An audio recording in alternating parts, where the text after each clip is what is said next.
Hello, everyone, and welcome to another episode of The Pitching Point. Welcome back. My name's Alex Ollie. I'm joined by Kate, Costas, and Benjamin. How are we all doing, team?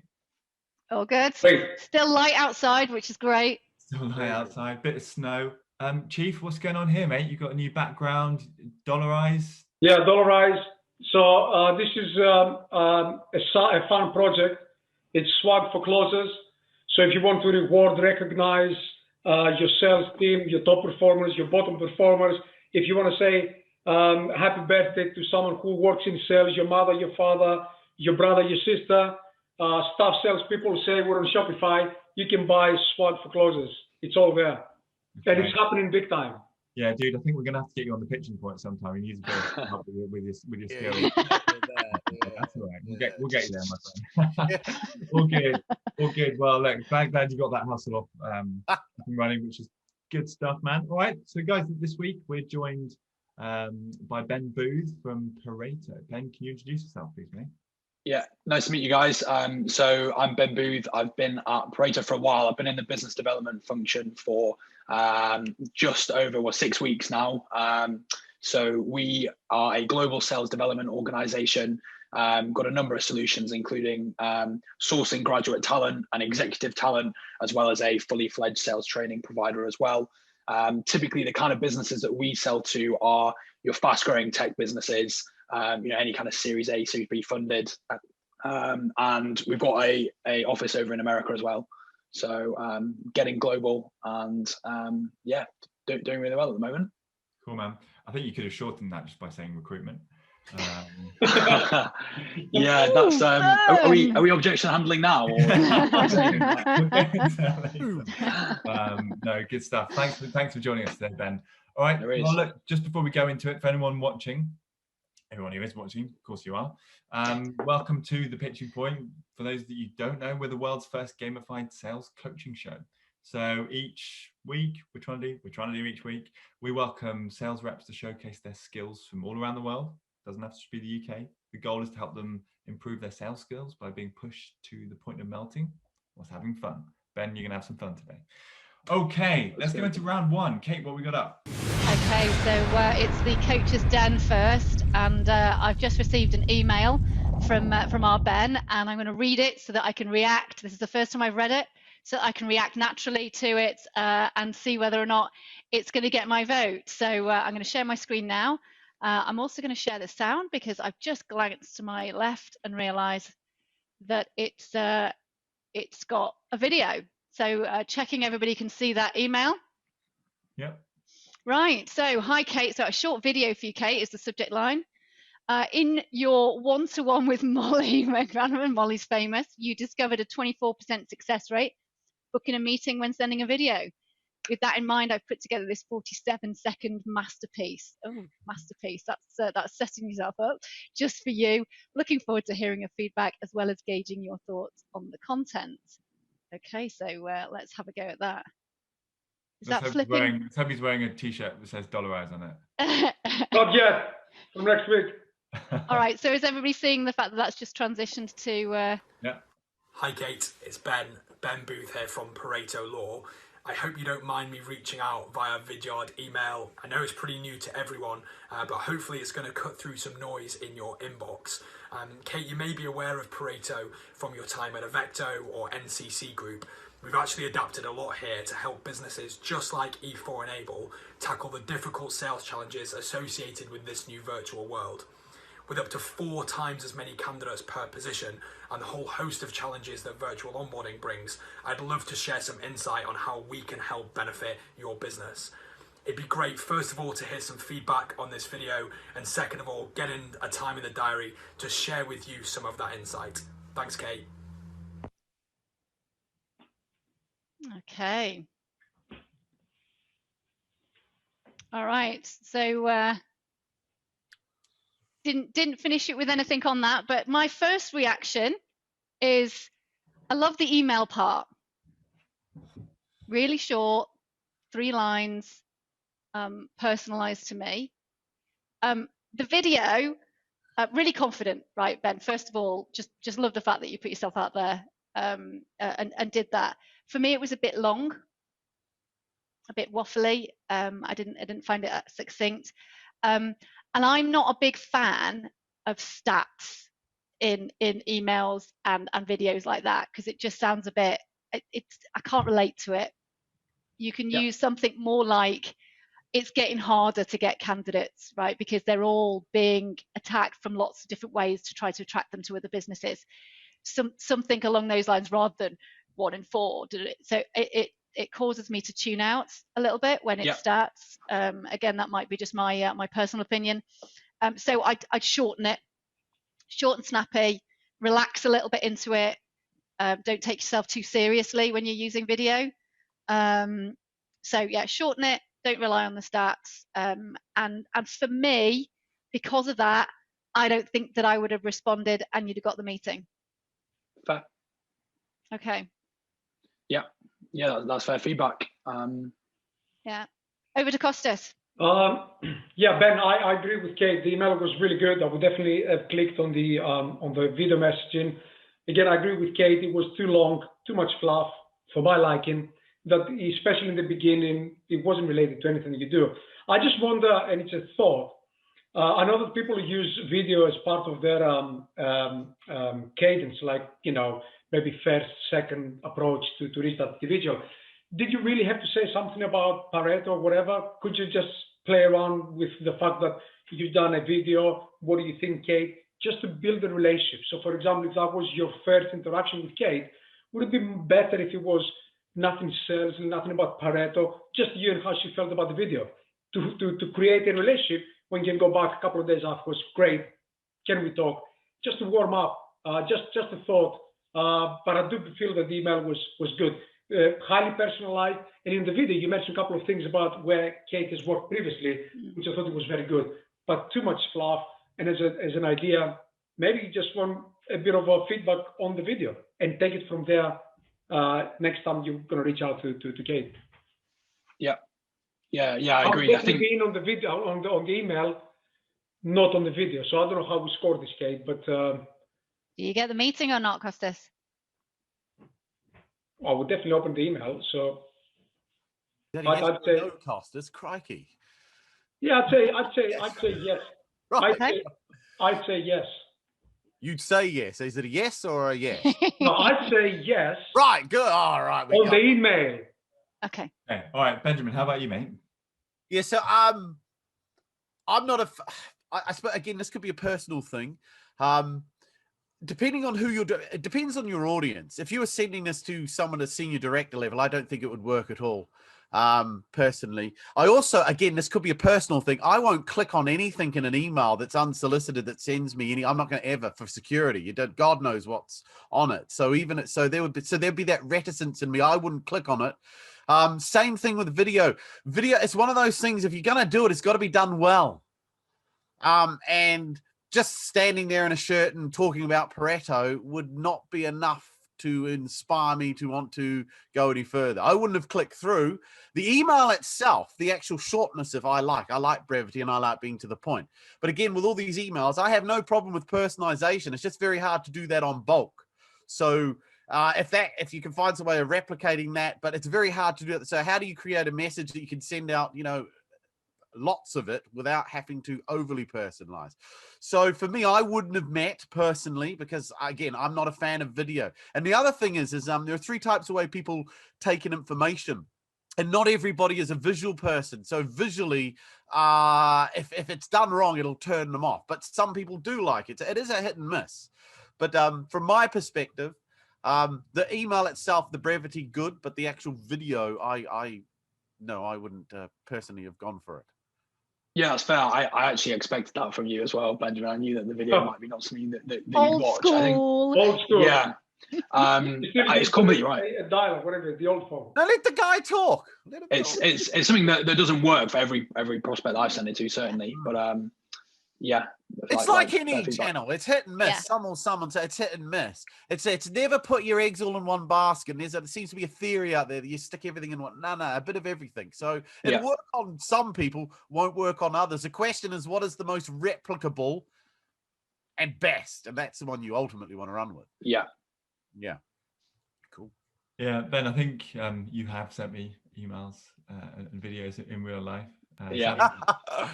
Ooh la la. Respond to those. So I think the thing that, firstly, the one that you sent, I think the email was great, as they've said. It's nice and brief. Just structure it a little bit better. I've found with my team, if you put in the video in the main body and then have the call to action underneath, like is this something of interest, for example, open-ended sort of call to action. But the video, you can just do like 2 really small things that could actually make you a bit of a game changer. And you should have a rinse and repeat formula. But you've just got to address the one question that prospects are asking themselves, which is, what's in it for me? I don't feel like you're putting that in that at all. You're saying, hey, share some insights or give me some feedback. I'm not really going to give you feedback. I don't know why you'd ask for that. Maybe it's something I'm missing, but I wouldn't take time saying, I think you should change your email or this video, Ben. But if you're saying this is something of value that I can give to you, or having something so specific, if you get that what's in it for me element to your video, and you have that all the time, you can create something that's of value other than just share some insight, then you could have quite a key hook in it. So I'd work internally with your team on that. We've created a few ourselves here at Reach Desk, and when you find it, it means the videos can work quite nicely. Yeah, that's really interesting feedback on your thoughts on the feedback, because that's one area that most of my prospects I send a video to, they get back to give feedback on the video, and they say, oh, we never see this, like, that's great, what are your response rates? So yeah, that's one of the things that I've initiated in probably most conversation when I've done them, not just through video, because I get what you're saying, Benjamin, as well. I usually try and send them through LinkedIn, because if you've got a connection, then that's great. But also the thing I like about Vidyard is it tells you when someone's watched the video. So you can then go straight back to them if they haven't replied. Oh, I see you got a chance to watch a video. Yeah, it kind of initiates the next stage for you. Really importantly, out of those people that say give you feedback, how many of those turn into meetings? I'd say probably at the moment about 20%, but it's still people that you like. That's probably a still better conversion ratio than a cold call. So you taught me something today, which is great. I'll tell you one thing that I do respond to. It's because no one does it a lot. It's the people that send those little 1-minute voice messages through LinkedIn Messenger. Very few people send those, and I listened to one this morning. And I like listening to someone's voice because it gives me a good idea into their personality, how they sound, how fast they speak, and the words. So I normally respond to those because it's a minute only. It's stuck in a minute, which is good. Yeah. So voice notes, very cool. Okay, well, Alex, are you in or are you out on that? I wouldn't be in, I'm afraid. I said the email's good. The video just didn't quite hook me into what's in it for me, I'm afraid. Cool. How do you feel about that feedback, Ben? Yeah, I think it's fair. I think the video is probably a little bit long. I tried to couple it with a really short email to then have a bit of a more in-depth video where, I kind of mentioned where Kate might know us and some of the things we've done to change specifically from where Kate might have known us before. Because obviously like the graduate environment's changed and the virtual onboarding things changed. So that was my mindset in trying to introduce what was different. But yeah, you're right. That's what's in it for me, not what's in it for Kate. So agree. Okay, man. All right. Cool. Okay, so into round 2. Chief, can you introduce round 2 for us, please? Yeah, so we have it's a new feature. Hopefully everything is going to work. So we have the spin the wheel. Literally, we've broken down a cold call into different aspects of a cold call.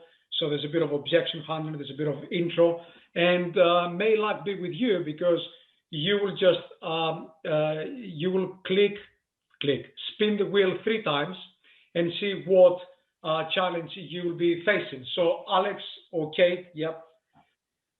So we have 10 slices, and over the first one. There we when go. you land on one slice. Great. So that's pretty simple. Ben, all you have to do, you're addressing Alex, and Alex is giving you the feedback that it's great what you do, but I'm with a competitor, whatever. And you take it from there. You have up to 2 minutes. Kate is keeping time, and then we're going to give you feedback on your process and how the whole approach went. So whenever you're ready, Ben. Okay. Yeah, Ben, look, I think, the trouble is we're already working with one of your competitors, and we're quite happy with them. Okay, you're happy with them? Yeah, we're pretty happy with them. Yeah, they do a good job. They give us good candidates. Yeah, we've hired a number of people from the candidates that they've sent our way, so we're pretty happy with them. Oh, it's great you're making hires, Alex. It's good to hear. Do you mind if I just ask a bit on your relationship with them? Sure. Do you pay based on the placement, or do you have it retained, the fee that you use? With them, it's retained. It's retained, okay. And do you hire on a ad hoc basis, or do you have hiring cycles? Well, we're a pretty fast growing company. We're trying to do it in cycles. Sometimes it is a bit ad hoc, but generally speaking, yeah, we do it in cycles.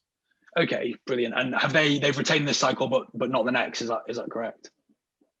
Yes. Okay, fantastic. Well, the purpose of this call, Alex, wasn't to get you to change. So sorry if that's the way it's come across. Would you be open to a conversation at the start of the next cycle on exploring a few options with kind of different opportunities? Because what can often happen, we found here at Pareto, is that the stagnant relationships with recruiters where they don't often find the best candidates in the second and third cycle. Have you found that at all at the moment, or is that something you're seeing in the market? Not at the moment. I've had it in the past, yeah, when I've had those relationships, so I can totally appreciate what you're saying. Okay, fantastic. So with that in mind, do you think there'd be value in introducing Pareto and seeing our process and how our candidates can match to the competitor?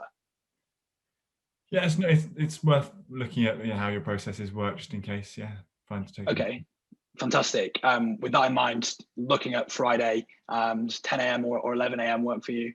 Yeah, 11's fine. Perfect. I'll put that in. How do you find that, man? Great. Yeah, it's pretty common. I asked a lot of closed questions, which I was frustrated at myself about. We're quite closed, but yeah, I think your delivery was actually very good. Not bad at all. You asked some very good questions about what the existing relationship what was like. You use that mirroring principle, which can work really nicely. Like, I can't remember exactly what you said, but you were basically saying it's good, that you almost want me to dig in a little bit more. Yeah. So I'd give you a thumbs up on that one. Thanks. Yeah, the mirroring principle is the first one I went to use. Yeah, quite closed. We do our call calls quite differently. We just go for a kind of objection handle and close. So we don't often get a chance to ask loads of those questions. It's good to practice going through them. But yeah, definitely too many closed questions. We'll try and improve that next round. Okay. Benjamin? I think Alex just spends his life meeting salespeople. No, I don't know why you met him. Did we listen to the same conversation? I'm not sure why you were meeting. We're having another conversation. So what happens is you get an objection like that. Someone says we're happy with our existing. So one of the great techniques here is you've got to challenge that. And you can challenge it in a very nurturing way. So whenever I get this a lot, someone say, we're very happy. I'm happy with my sales guys. And I said, when you say happy, you're meant to say they're absolutely perfect, didn't you? They always say, no, the sales team's perfect. I go, well, if there was one thing that they could do better, what would it be if you could just wave a wand? What would it be? My job is to try to get him talking about him and his world. Yeah? So if somebody says to me, I'm happy or I'm very satisfied, I say, you meant to say perfect, didn't you? And they always say no. Or occasionally they say, yeah, no, I did. Yeah, everything's perfect, couldn't be better. In that case, I know there's no chance of moving forwards with a person because I'm not going to argue with them or try and convince them to have another meeting with me that would be a pointless waste of time. But what I will do is challenge it. And it's to open up the conversation because as a prospect, you can hear when a salesman's slowly railroading you with a questions of series of logic. And you naturally start to fight it. You'll go along with it. Yes, no, I recognize. Yeah. And the other thing is I hate the use of the word value. I think salespeople use the word value all the time as if by saying it creates it. It doesn't. So it would be, yeah. So it's something salespeople use it a lot. If I could add value, well, what the hell does that mean? And the whole point of you being here is because you're supposed to anyway. You don't need to tell me you can. So it's just poor, not having go, but just in general, the use of the term value has become overused because it means nothing. It's like saying I love you.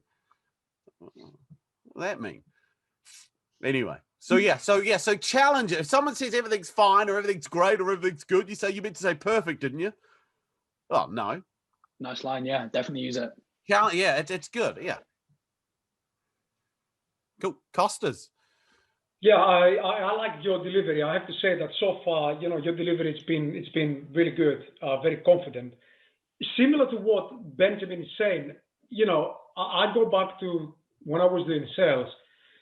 When someone says, "Look, we used to we sell conferences. I'm thinking, or I'm going every year to that event, and I'm doing this." I just want to understand what exactly is that I'm dealing with. For example, is this a statement? Is it something that I can't do anything about it? And I would go. My approach would be like, which conference? They will tell me this. Oh, that's a great event, right? So you need to understand first of all, are they bullshitting you, or is something they're working with someone, right? So if someone says, "Oh, you're working with a competitor," I said, "Oh, okay, fair enough. I'm gonna make a sale today, but can I ask you who you're working with?" First thing, do they have someone? Does a name come immediately? Then you know what you're dealing with. They are dealing with a competitor, and you put them in is because you say, "Look, okay, I'm not going to make a deal." One last question. Are there any circumstances under which you will consider working with a new supplier? Again, this is very testing in terms of like where I think Benjamin's going. Is there any dissatisfaction, any level of dissatisfaction that you might be able to uncover by asking that very open question? If it's not, then you know that you calling them in the next cycle or whatever, sure, it might happen, but it's not going to get you to a deal. But if there is a level of dissatisfaction, if there is then you might have a way in. So I would suggest that that's an approach that has worked for me definitely in the past. You might want to consider. So are there any circumstances? See if there's an opening. If there's no opening, you won't be able to sell. Simple as that. So that's what, and you might as well just spend your time chasing someone else who can give you their business, right? Rather trying to handle this guy that they're already working with someone. There's no level of satisfaction. There's no reason to change. Yeah, I definitely think that's something obviously quite early in my sales career now, but knowing that not every prospect is going to be right and be able to book a meeting, I think that's one big thing you've got to learn at the start. Well, yeah, you got to distinguish between prospects and suspects. Everybody out there is a suspect. A prospect is different. So so you got a list of people, they call it prospects, but that's not true. It's a list of suspects. These people are in companies that we think at some point may need what we have. The question is, you got to phone at the right time when they can recognize there's a problem. That's the purpose of prospect. It's not to get everyone on that list to say yes this week, because that's but what it is of that list of 100 guys on that list, 10 of them probably right now have a problem you can fix. I got to find that 10. The other 90, I'll come back to them over the next cycle. Yeah. And too many salespeople confuse that. They think the purpose of every prospecting call is everyone I talk to must say yes. And if they don't, it's because they're pricks or just deliberately trying to sabotage my life. Oh, I love it. Benjamin's all fired up today. Kate, what do you think? I love your delivery, Ben, but I like to watch it from the buyer perspective. So I'm watching Alex, and his mannerisms, the way he spoke, he was just on the edge of sleep. And what I mean by that is he's not responding with any detailed information. He's not opening up. He's literally going, "Yeah, I suppose. Yeah, maybe. Yeah. Yeah. Well, I think I'm all right. Yeah." Now you might get the meeting. So he literally might say, "All right, yeah, fine." It sounded to me like you've got the meeting. Tell you something, 95% chance he won't show up to that meeting next week. Yeah. Because he'll think either, what did I can't even remember what that was about, because all he said was meh, yeah. He didn't engage in the conversation. So you've got to be careful as to how the balance of that conversation. So I was listening and watching more to Alex's reaction rather than perhaps all of the things that you came across as confident, but I just don't think he'd show up to that meeting. And I think you've just got to be careful, because that's the worst thing. That's time wasting then for you, because you're chasing people to follow up on meetings. You want to walk off that call certain that he's going to show up, and that he is going to consider a change from his existing competitor. So yeah, for me, I say great delivery, but I think you can change some things to engage him and pull out more information from him. Yeah, the lucky thing for you, Ben, is I do actually need a company like you right now. So I did say yes. Jeez, this is like a I'm just always buying, one-man guys. Always buying. buying show. To any salesman watching this, phone Alex. He'll just buy what you have. Right, let's do the second one because we're running out of time, Tim. Okay, next one up, then we've got. Oh, no. Apparently, it's not a good time. So, Ben, despite what I just said, we've just hired like all of our SDR intake. Now's not a good time. Yeah, I appreciate that. How have those hires gone for you? Yeah, they're killing it. Perfect, excellent. And what is it you know about from our previous conversation that the value that Pareto offer? Yeah, I mean, it sounds like you do the same as most of the others out there. Other recruitment companies, is that? Yeah, exactly. Okay, interesting you just said that. Obviously, one of the big differences Pareto have got it is our sales training function. And we are one of the only government accredited apprenticeship providers. What training plans have you currently got in place for the existing sales team you've just hired? I've been looking more into like independent sales trainers. There's a guy called Benjamin Dennehy who I think is quite good. Okay, I've not heard of Benjamin. Tell me about how you found him. He found me, just hunted me down, wouldn't leave me alone, just constantly selling his courses. I think he started at like 100K and I had to negotiate him down. Okay, it sounds like cost might be something that's quite important to you, is it? Yeah, but value also is at the same time too. Okay, fantastic. I mean, if we had a training course that was targeted on the delivery, but also the performance that is yielded from it, do you think that'd be worth having a conversation over? Potentially. Can you email it over to me? I could send you some literature, Alex. Obviously, that's all quite generic at the moment, and I don't want to waste any of your time. What would be better is if I could introduce that along with some of the other arms of Pareto off the back of your hires, and we can see where this training can offer most value to you, and potentially, pump Ben off his seat. Yeah, it's gonna be hard to pump Ben off his seat, but let's catch up. Maybe just ping me in like 6 months' time. As I said, it's not a good time for us right now, but it might be in the future. Okay, you said that the new hires have just started, and this training that you're looking into is now not the perfect time in my experience working with other clients. What, from a training perspective, potentially, but I mean, I'm trying to weigh it up a little bit. I know my stuff. Yeah, I'm pretty good at training my team, so I reckon I can cover it myself. If Benjamin does come out too expensive, and he was just a wild card, just because I kind of hang out with him every now and again. Okay, perfect. Yeah, well, I'm not saying that you can't do it yourself. I don't want to be naive enough to think that we can. Time out. How did you find out? Yeah, obviously went on probably a bit long. I feature bashed a bit at the start and used the word value when I probably shouldn't have done. Yeah, you used the word value and then grimaced because of what. Yeah, I looked at myself, disgusted at myself. But how often do you get that objection? Pardon? How often do you get that objection? How often? Yeah, I mean, quite a lot at the moment. Obviously, during COVID, a lot of businesses haven't been expanding and adding salespeople. I think where I was trying to get to with that was to say that the value comes to clients meeting in that kind of processing stage, because when they do come to make decisions, they've got that on the table. Kind of the analogy of Pep Guardiola, who does he want to bring on off the bench? It's not someone who's been sat there in his jacket. It's someone who's warmed up, and that can be us. Yeah, I think that be careful there, because what you're trying to do is you're trying to sell what you want to sell, as opposed to what the prospect's needs are. You're thinking, okay, well, he's not hiring at the moment. Oh, but he's just hired, so I can pull that in.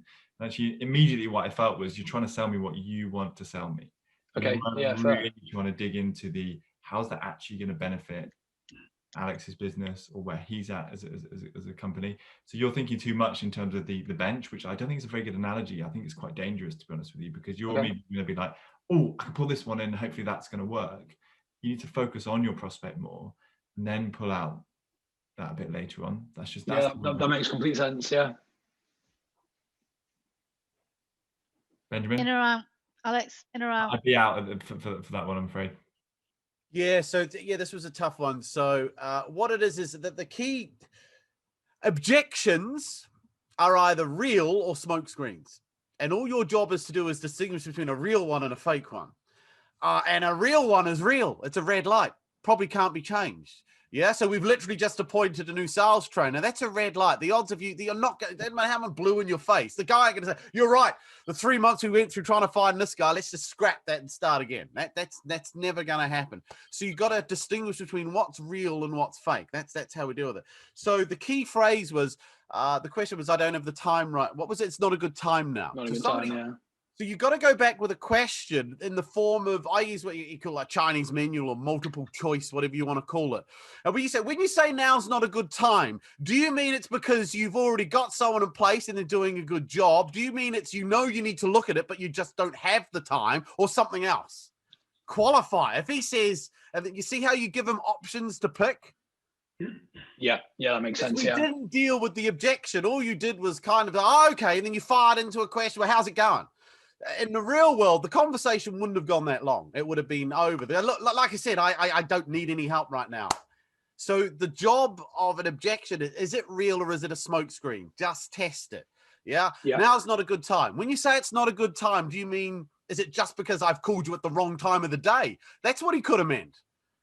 Dunno. Yeah. So you've got to qualify. What does good time mean? You can't mind read. So that you always get the prospect to tell you what they're actually saying and meaning. Yeah, I think I just scratched the surface a little bit and didn't really delve into more detail. All right, quick fire, guys, because we're going to have to move things along. Kostas, are you in or out, Kate? I will be out. Kate, how about you? I'm going to throw you a bone here and say you're in. And there's just two things here. I thought the segue into training. Too easy to sell to, Kate. The segue wasn't handled well, but so you needed to ask if training. So you've just taken a whole cohort on how you found the training, and the bit that I suspect Alex might have responded to is, I suspect you're brilliant at training, but it's taking up a lot of your time, and your time is massively valuable. So are you finding you're trying to juggle, training all those new people alongside, what is a massive other priorities, and how to get slip? So you could have asked all those questions and then said, well, that's interesting because we take it from the hiring all the way through to training them. So it's a complete piece, and that answers Alex's thing of, I'm feeling like you're just selling me stuff. It answers that segue into training. So I'm going to throw you a bone and give you something, because I thought that transition, whilst not handled well in the segue, was probably a good place to transition to. Can I just ask a very quick question? I know we're running a bit late. Did you feel, Ben, that you could have made a sale, that you could have continued with Alex based on this conversation? I think when we touched that it was him doing the training, I thought there was a bit of an opening that they hadn't decided on who the trainer was going to be. So there's going to be an option if I can pull that round and like you said, find that he's not got enough time. I would have liked it to go on a little bit longer to see if I could have done, but obviously I got cut short with the time. Yeah, just asked that earlier. Look, sometimes we just train people to just follow a process. Use your common sense. If you don't feel that you can actually sell, if you feel that you're pushing something, understand that people are split in three thirds. People will never buy, people that will buy now, people that will buy later. Place that person in that category and take the appropriate action. You're a smart guy. You don't need to be told all the time what to do or handle an objection. That would be my only advice. Thank you. Last spin. Last spin. Here we go. 5 points. You take 5 points now. Can't see the wheel. Can't see the wheel, yep. Nope. Take 5 points. Chief, can you introduce this one? The worst. The most difficult one.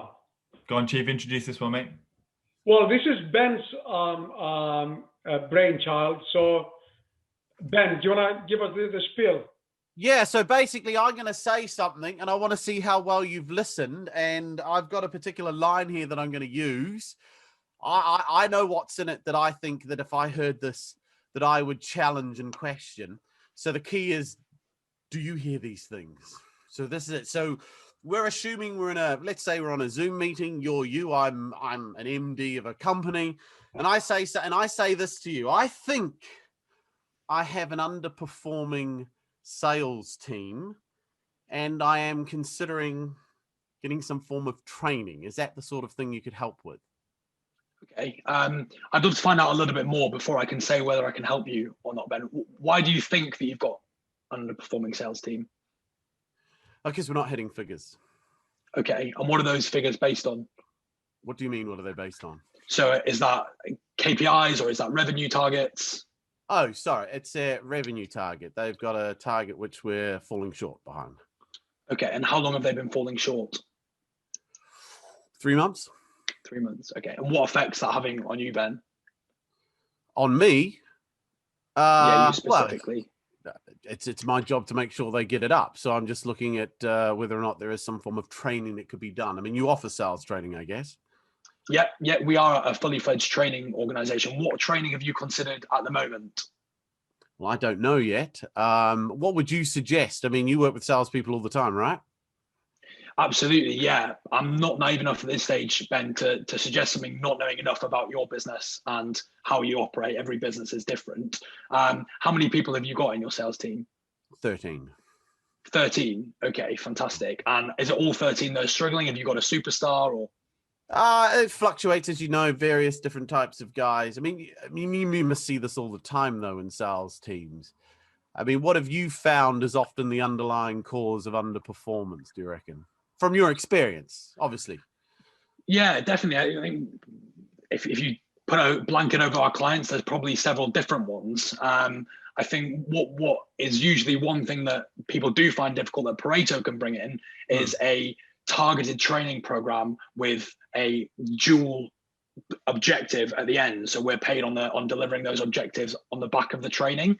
I'm sorry, I wasn't really sure what I was trying to gauge from that. If we were already on a meeting, what the kind of call to action should be. It was just how the conversation is going to flow. So I asked a specific, I phrased it a certain way, and you picked up on one of the things which was good. So whenever you hear someone say, I think I have an underperforming sales team, and you picked up on the first one. The first thing I do is challenge it. Sorry, when you say you think they're underperforming, what do you mean? Yeah. So you got to force me. Your job as a salesman is to gather information, not give it. Yeah. And towards the end of your conversation, you started to fall into sell. Well, we at Pareto Law provide a target. You don't know anything about me yet. So one of the things. So that's the thing I challenge. When you say you think they're underperforming, what do you mean? And then I would say, well, they're not hitting target. And I would go back with, okay, and that's a problem because,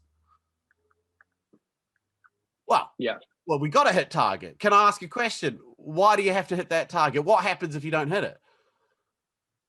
And so let me ask you a question then. When you went back to your guys and said, hey, fellas, why are you guys sucky at hitting target? What did they say? Well, I haven't done that. Or I have done that. If he hasn't done it, I go, can I ask a question? Why have you not done that?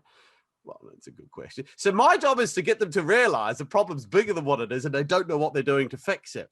So rather than fall into a conversation where it's asking intellectual questions, how many guys you got, what sort of training you're looking at, that's going to keep it at an intellectual level. I want this guy to feel sick by the time he's finished with me.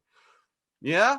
So you got to dig deep so you challenge it. Well, I don't understand when you say you think they're not put under. Either they are or they aren't. Which is it? So you got to really push them, because if someone's going to give you a lot of money, they have to see that you can challenge them, because that proves you know more about it than me. If you can ask me questions I can't answer, who's the smartest person in the conversation without once saying it? Yeah.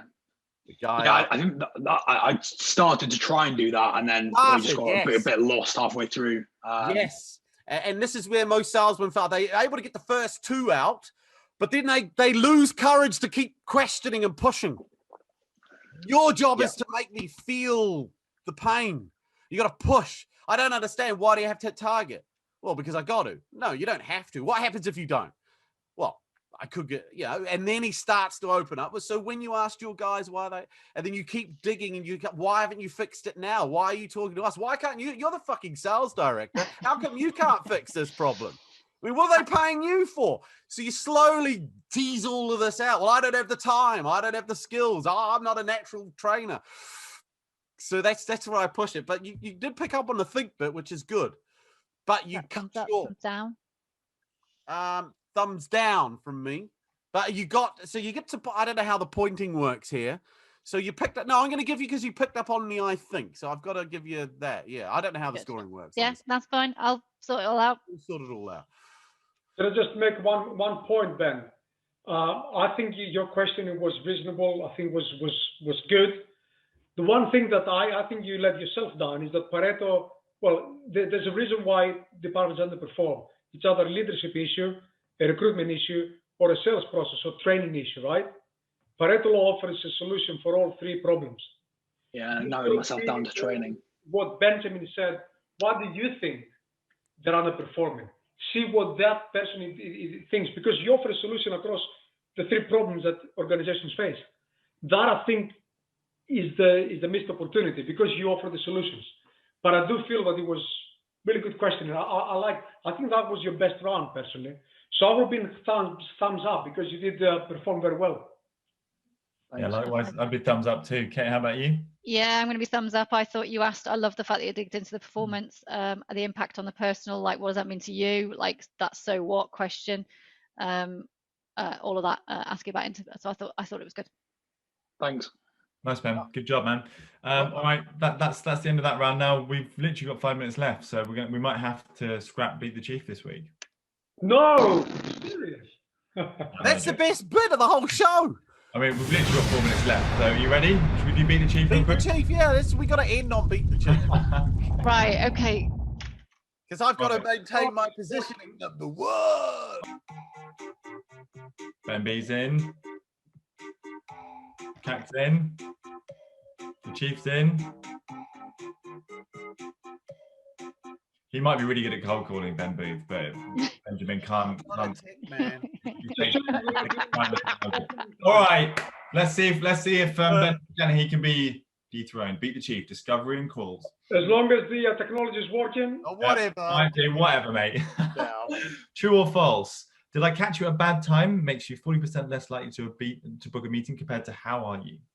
So if you say how are you, is that more likely to book a meeting as opposed to did I catch you at a bad time?